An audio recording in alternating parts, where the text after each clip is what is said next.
জয়গুরু পরম প্রেমময় শ্রী শ্রী ঠাকুরের শ্রীহস্ত লিখিত সত্যানুসরণ গ্রন্থ থেকে বাণী পাঠ। ধর্মকে জানা মানে বিষয়ের মূল কারণকে জানা, আর তাই জানায় জ্ঞান।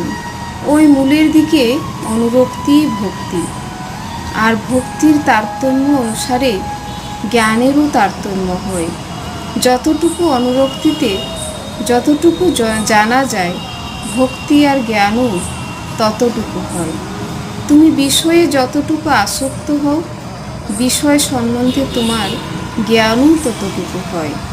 জীবনের উদ্দেশ্য অভাবকে একদম তাড়িয়ে দেওয়া, আর তা কেবল কারণকে জানলেই হতে পারে। অভাবে পরিশান্ত মনে ধর্ম বা ব্রহ্ম জিজ্ঞাসা করে, নতুবা করে না।